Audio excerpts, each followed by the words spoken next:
Bueno, entonces nuestro siguiente comentarista es el maestro Jonathan Ibarra Coronel. Como dije al principio, Jonathan es doctorante en el posgrado de Geografía. Adelante, Jonathan, bienvenido. Hola, ¿qué tal? Muchas gracias. Gracias por la invitación. Y bueno, como lo mencionaban hace ratito, pues uno de los datos importantes aquí que hace falta cuando hablamos de, en general, de personas sordas o de la discapacidad en general, son los datos.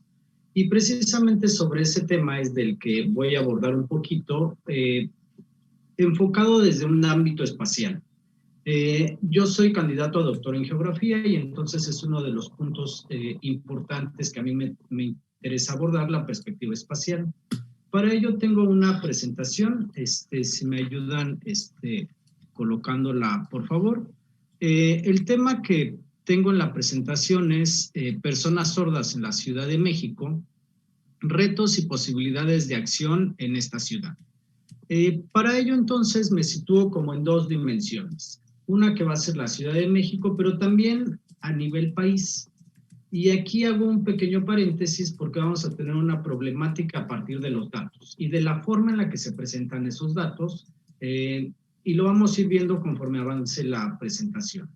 En la primera diapositiva, la que sigue, por favor, se observa un pequeño índice que nos muestra cómo voy a presentar las cosas. Primero, ¿a qué nos referimos con esto de personas sordas o sordos o sordera? El concepto y su clasificación.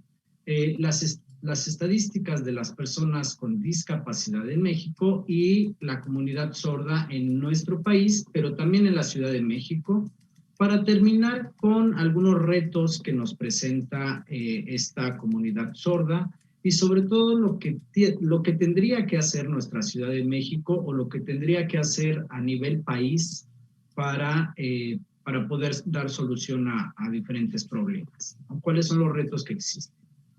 Bueno, para empezar, en la siguiente diapositiva se observa una serie de conceptos.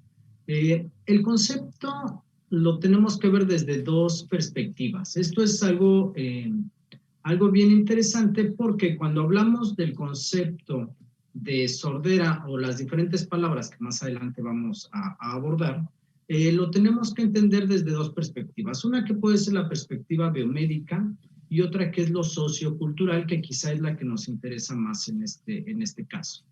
La perspectiva biomédica va a ver a este tipo de personas como con un problema de déficit o una patología, algo que hace falta en un cuerpo o algo que está equivocado. Esta perspectiva biomédica tiene ahí ciertas problemáticas, no es la perspectiva que a veces gusta más a los sordos, pero está ahí y se utiliza mucho, sobre todo a partir de la Organización Mundial de la Salud. Existe también la perspectiva sociocultural, que ojo, aquí hay una parte importante porque se ve una forma particular de interpretar el mundo.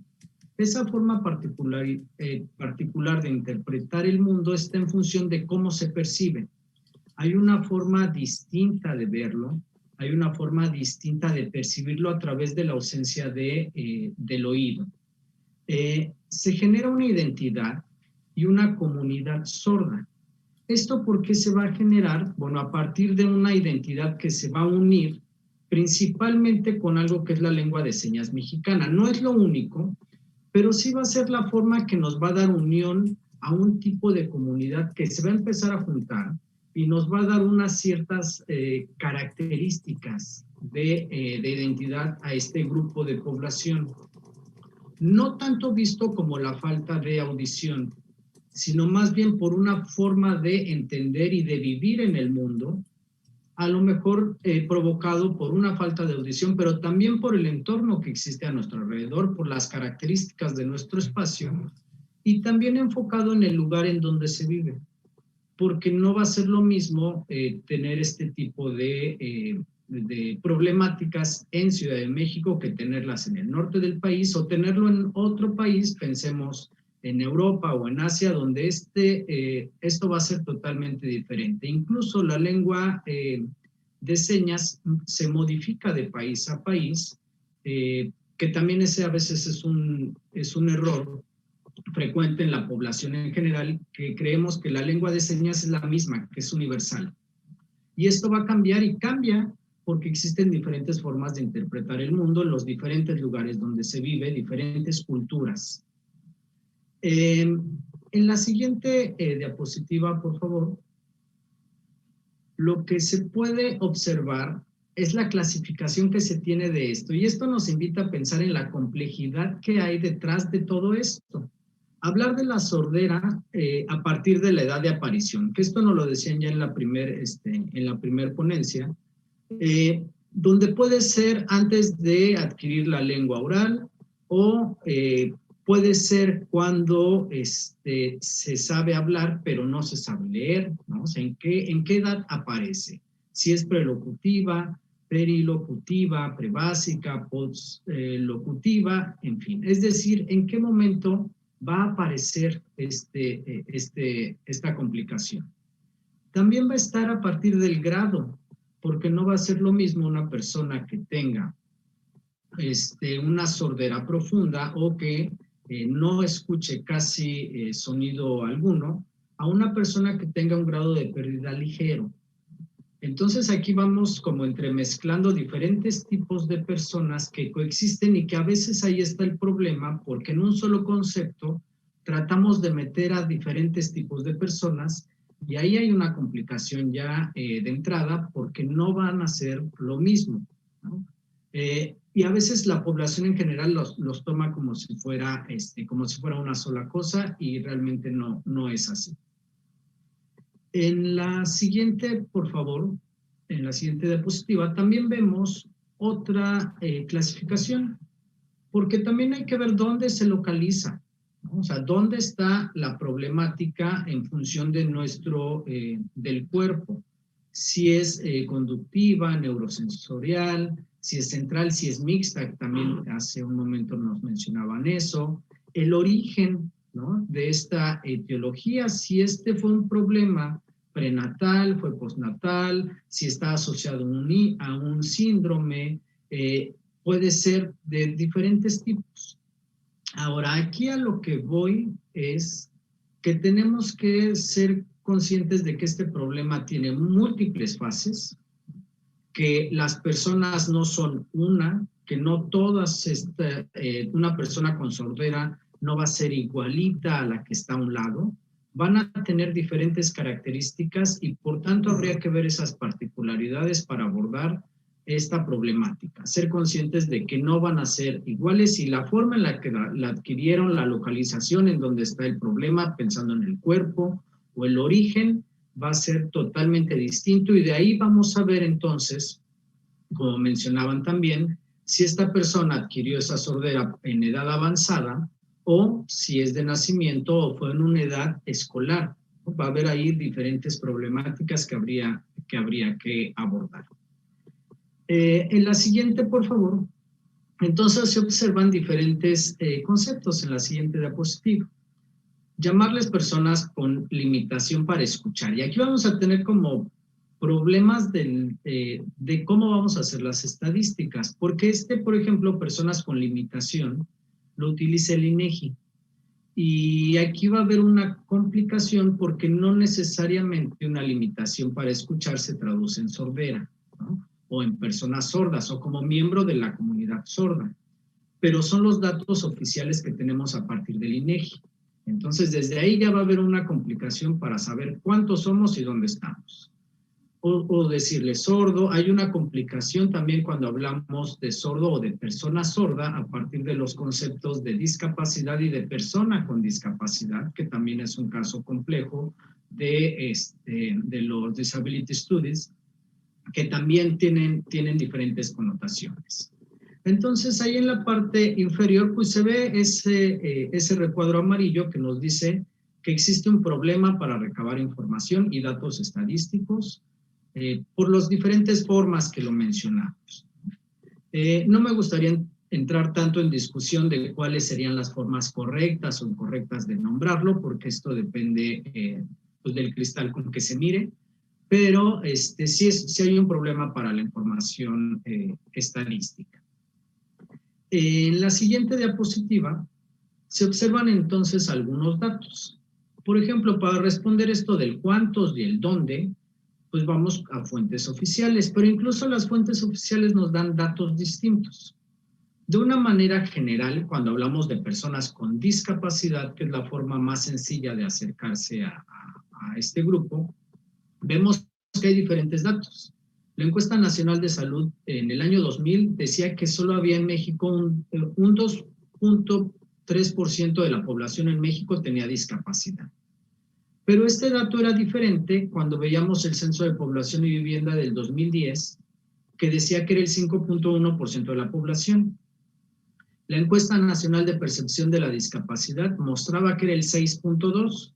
La Encuesta Nacional de Gastos de los Hogares muestra que es un 6.6%. Y cuando vemos la Encuesta Mundial de Salud nos dice que es un 10% de la población del país. Entonces los datos no coinciden para empezar, y esto tiene que ver mucho con la forma en la que vamos a abordar qué es una persona con sordera o si una persona tiene limitación para escuchar. En general, los datos que se toman son los datos dados por el INEGI, y a partir de los datos del INEGI, pues sabemos que existen 5.7 millones de mexicanos con discapacidad, de los cuales se tiene el dato que el 12% son personas sordas. 12.1% son personas sordas en México. De esto lo podemos reducir un poquito a hablar de la Ciudad de México, donde más de 45,000 personas tienen una dificultad para escuchar.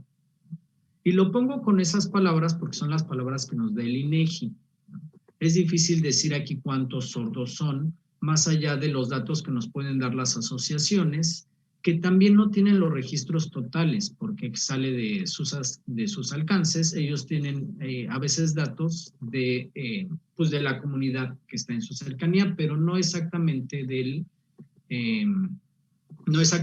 cuántos son, por ejemplo, en una ciudad o en todo el país. En la siguiente diapositiva, por favor, lo que se puede ver es este dato representado en cuál es la causa. La causa de la adquisición de la discapacidad. Y aquí es bien interesante cómo lo podemos comparar con otras personas con discapacidad.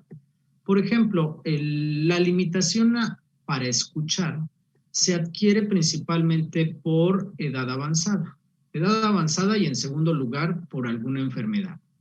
Esto es muy diferente cuando vemos otras discapacidades. Por ejemplo, la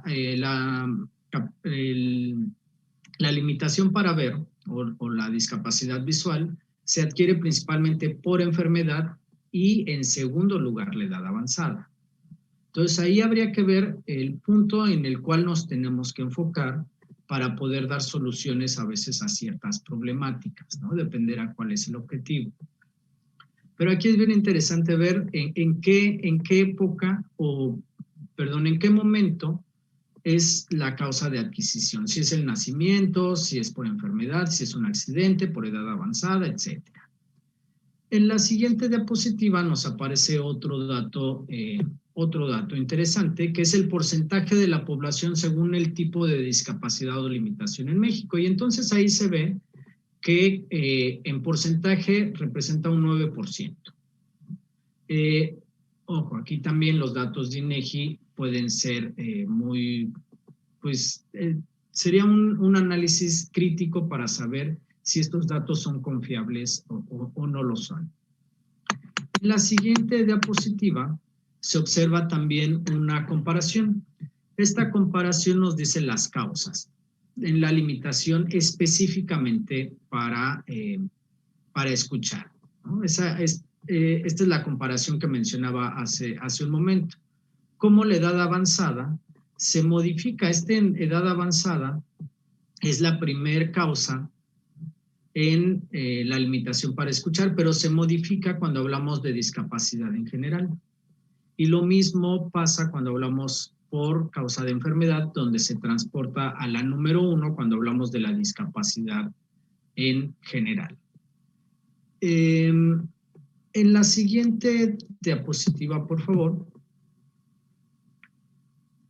se ve cuál es la ubicación.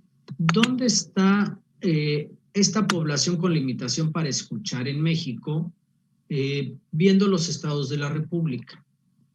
Tratando de acercarnos a saber, bueno, ¿dónde está esta población? Vemos que los principales estados donde se localizan son el Estado de México, la Ciudad de México, en aquel momento cuando se hace el censo de población es Distrito Federal, y en Veracruz son los 3 principales. Pero este dato también habría que tomarlo con pincitas, porque los datos totales aquí quizá no nos van a dar una relación o un dato interesante, porque son los estados que tienen mayor cantidad de población en México. Entonces aquí el dato hay que transformarlos para saber cuál es la proporción respecto a la población total, y eso nos va a permitir verlo a partir de un mapa que es el que se observa en la siguiente diapositiva. Una cosa es tener el dato total y otra conocer cuál es la proporcionalidad. Entonces, aquí tenemos una primer cartografía que nos permite ver cuál es la cantidad de personas con alguna discapacidad en el país. Con colores más intensos, con colores como marrón o café, se observa que los estados de Zacatecas, Nayarit, Colima, Michoacán o Yucatán tienen la mayor cantidad de personas con discapacidad. Pero este es un dato de porcentaje. Entonces aquí nos arroja un dato más interesante, porque es el porcentaje de población con discapacidad respecto al total del total de la población de la entidad.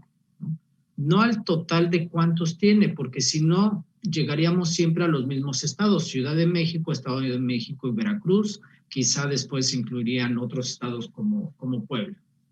Entonces aquí está bien interesante, y la comparación que existe en proporcionalidad, eso nos lo dan los círculos que están en color gris, donde se ve que prácticamente siempre la discapacidad visual es la que más domina, la visual y la motriz, ¿no? Dejando con un pequeño porcentaje a la auditiva, lo cual va a ser un problema también cuando hay una distribución de recursos, cuando hablamos de discapacidad. En la siguiente diapositiva, quiero mostrar, bueno, este porcentaje, el porcentaje de población con limitación para escuchar respecto al total de habitantes en Ciudad de México. Esto es también bien interesante porque podemos ver cuáles son las principales alcaldías en Ciudad de México que tienen este tipo de personas. Iztacalco, Venustiano Carranza, o por otro lado la población con limitación para escuchar, que está principalmente en Iztapalapa y Gustavo Amadero. Estos datos, aunque parezca, digamos, como muy gráficos, son súper útiles al momento de hacer la repartición de recursos o poder focalizar dónde se requiere mayor cantidad de centros de atención o de escuelas o demás, y ahorita lo vamos a ver con un caso específico con escuelas. En la siguiente diapositiva se observa otro mapa. Sí, creo que es un mapa. Sí, exacto. Nos muestra el porcentaje de personas con discapacidad respecto a la población total en Ciudad de México. Entonces aquí vemos, por ejemplo, que Iztacalco es uno de los lugares que más se destaca por la ubicación de donde viven las personas con discapacidad.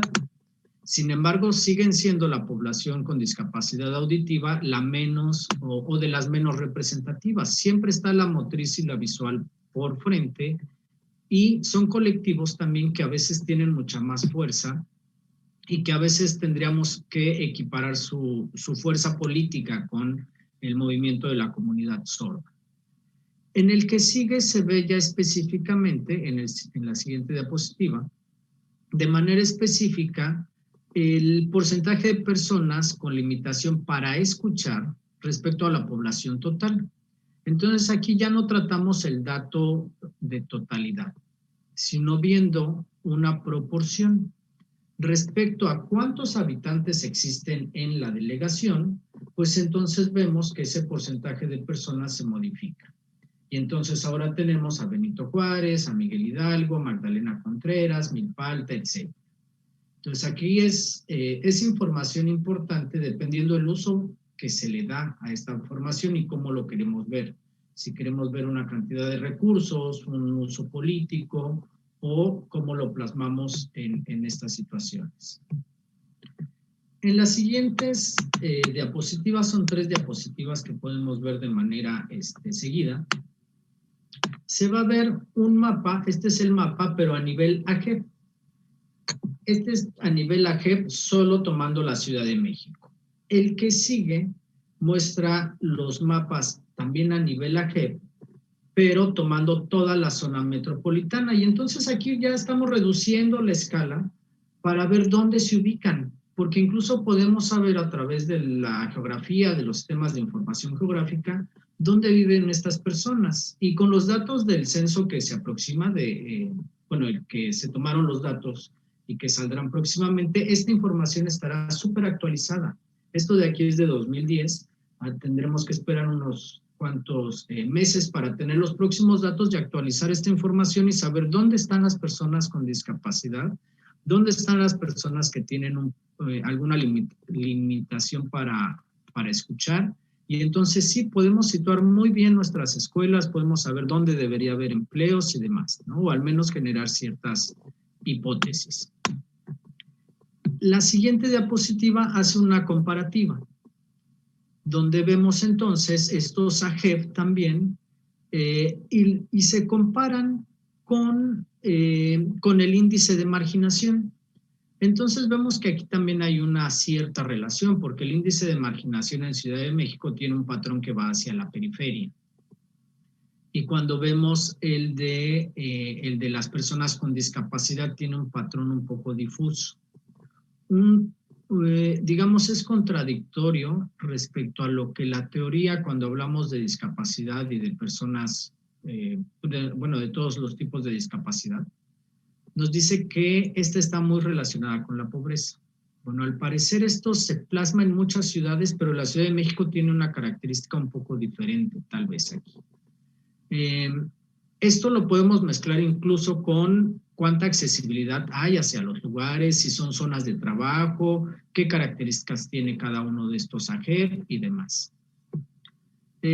Por último, ya casi para terminar, me gustaría mostrarles otras posibilidades, ¿no? El modo de transporte de las personas con discapacidad en la Ciudad de México. Este es un dato de la encuesta de movilidad, ¿no?, de origen-destino en la Ciudad de México. Este en general era para discapacidad, pero este es un buen ejemplo de qué tipo de transporte utilizan las personas con discapacidad. En este caso era el transporte colectivo, ¿no?, el más utilizado.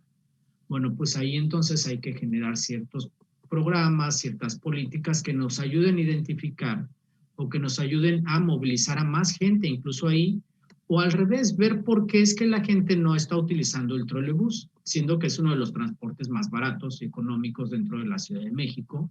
Bueno, ¿por qué no está ahí o qué sucede? En la siguiente diapositiva también se ven las condiciones de limitación a la actividad. Y entonces vemos aquí los problemas de la educación, del alfabetismo o analfabetismo, de salud, de la actividad económica y cómo se van mezclando cuando hablamos de los diferentes tipos de discapacidad. En la siguiente, esto se plasma con un ejemplo claro que es el de la educación. La educación, aquí viene la relación entre profesores y alumnos, que es una de las problemáticas que nos mencionaba el anterior ponente, que a veces la educación es una barrera muy grande, ¿no? Y no se puede llegar a niveles muy altos, pues porque no existe personal capacitado. Esta es la relación de alumnos, entre profesores y alumnos en escuelas de educación especial, los USAED.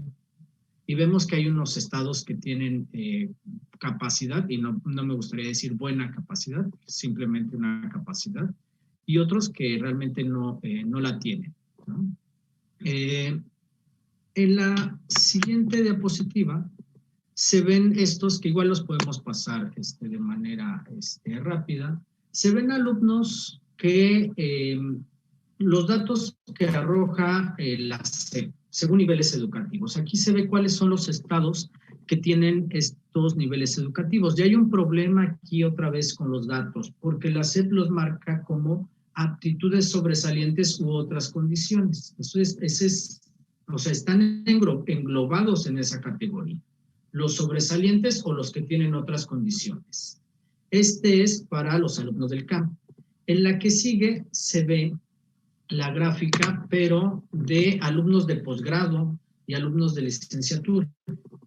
Aquí hay otra complicación, porque entonces ya nos hacen la diferencia de hipoacusia y de sordera.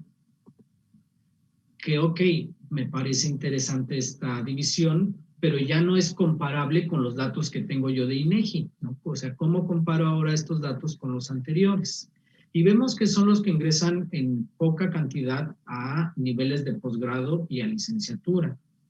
En la que sigue se ven los datos cuando hablamos de mujeres y de hombres. En la siguiente diapositiva. A nivel posgrado, ¿cuáles son los sexos que ingresan? Y se ve en la parte central que para el caso de sordera, entre los años, en el ciclo escolar 2017-2018, fueron más hombres que mujeres. Y es una de las condiciones que tiene más disparidad que las otras.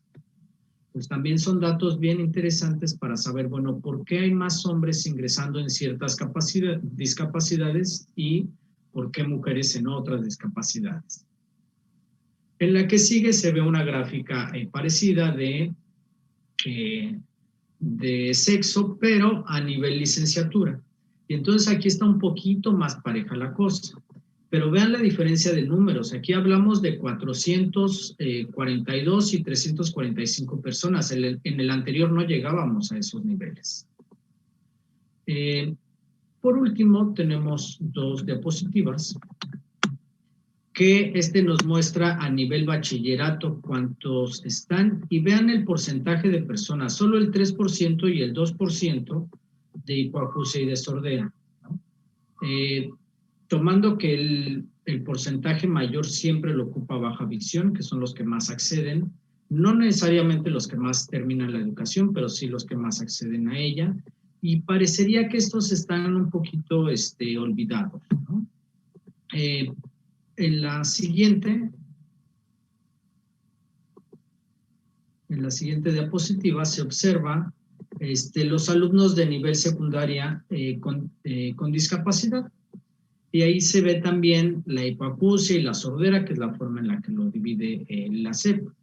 Y entonces tenemos los menores porcentajes. Este comparativo es mucho más interesante, porque el grupo con el cual está englobado es con las aptitudes sobresalientes. Y a mí eso me causa mucho foco, porque creo que va a un tipo de concepto del cual pues la lucha de las personas con discapacidad y de la comunidad sorda ha luchado por no estar encasillada en un concepto equivocado, y parecería que la SEP sigue teniendo estos datos así organizados. Y la última diapositiva pues nos da como algunas posibilidades de lo que podría haber cuando hablamos de la discapacidad. Las problemáticas, pues a veces parecería que esto es invisible, principalmente por la característica de una persona sorda. A veces no se observa cuando va caminando por la calle que tiene esta condición. La invisibilidad es una problemática que habría que abordar. Englobar en un grupo de personas con discapacidad a todos los tipos de discapacidad es un problema que habría que abordar. Las barreras en el sistema de salud, sobre todo ahora con la pandemia. Esto también tiene que ver con las barreras en la comunicación, cómo abordar todo eso a partir de la pandemia. Y las barreras que existen en la educación, ya vimos algunos datos muy concretos de que no están accediendo a la educación. En porcentaje son los mínimos y Y si lo vemos con el total, esto es algo pues alarmante. Ver por qué no están ahí, y son estudios que hacen falta y que tendríamos que estar abordando pues, de manera inmediata para solucionar ciertas problemáticas que a veces están y no se han logrado resolver desde hace muchísimo tiempo. Pero con estos datos me parece que a veces pues puede ser como más crudo de que no están y cómo los hacemos para resolver. Sería el planteamiento o la invitación que hay hacia muchas personas. Y por mi parte, pues sería todo. Le cedo la palabra al doctor Javier.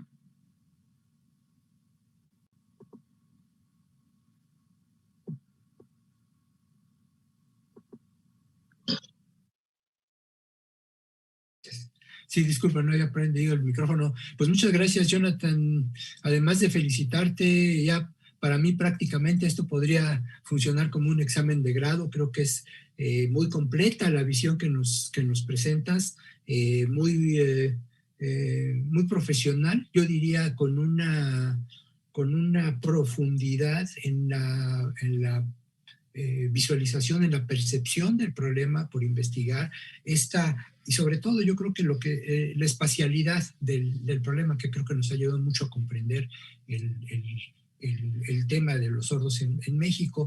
Y bueno, yo creo que con esto tenemos un panorama muy completo. Fabiola, que nos has presentado una perspectiva desde la salud mental, de la psicología, muy particular, porque también es algo que no conocemos, ¿sí? Por otro lado, Braulio, que nos ha presentado el tema desde la